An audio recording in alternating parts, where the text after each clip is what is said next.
Some people walk into a room and just instantly belong. Laughter seems to follow them. Conversations naturally circle around them. There's always an open seat for them. And then there are others, the quiet ones, the observers, the ones who are often alone. And what does everyone assume? They must be antisocial. They must be awkward. They just don't know how to connect.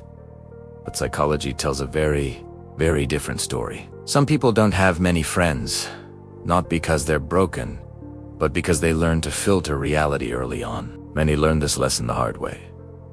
Not everyone who laughs with you will actually stand with you. Not everyone who talks to you will protect you. Not everyone who hangs around stays real. So, they stopped collecting people and started selecting them. You see, 99% of people choose friends based on proximity, school, work, convenience, or just plain loneliness. But the rare minds, they choose friends based on different criteria. Trust, depth, a silence that feels safe, conversations that don't drain them, an energy that doesn't feel fake. And that, right there, automatically reduces the circle. Some people don't have many friends because they are emotionally expensive to lie to. You can't perform around them. You can't be fake. You can't easily manipulate them.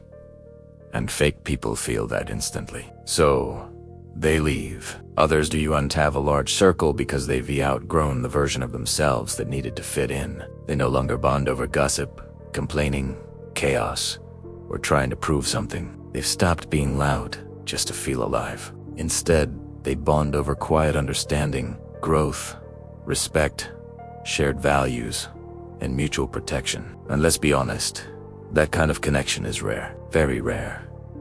Some people do have many friends because they were forced to become their own support system early in life. They learned to handle their pain alone. They learned to celebrate their victories quietly. They learned to survive without applause. They became emotionally independent. And emotional independence completely changes the kind of people you attract. The average person fears being alone, but the rare person fears being surrounded by the wrong people.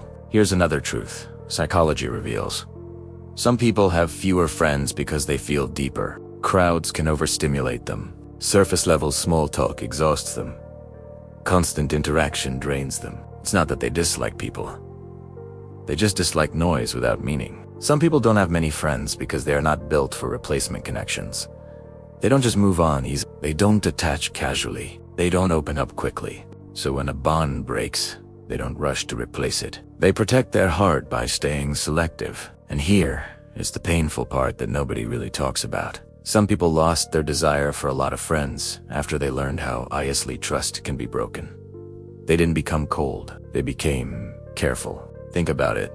The loudest people often have the most friends, but the deepest people often have the fewest. There's also a silent psychological shift that happens as we mature. You stop looking for people to fill the silence. You start looking for people who don't make the silence feel awkward. And when that happens, your friend list shrinks, but your sense of peace multiplies. Some people don't have many friends because they just hate being misunderstood. They would rather be alone than spend their energy constantly explaining who they are.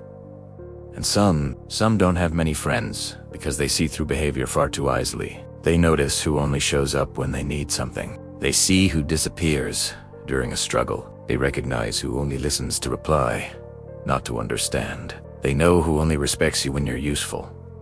And once you see that, you can't unsee it. So their circle becomes small, but every single face in it has weight and meaning. The world thinks loneliness is having no one around. But psychology reveals something much deeper. True loneliness is being surrounded by people who do and to understand you. And some people choose to avoid that pain at all costs. So if you don't have many friends, it doesn't always mean something is wrong with you. Sometimes it means you value depth over approval. It means you protect your energy. It means you choose peace over popularity.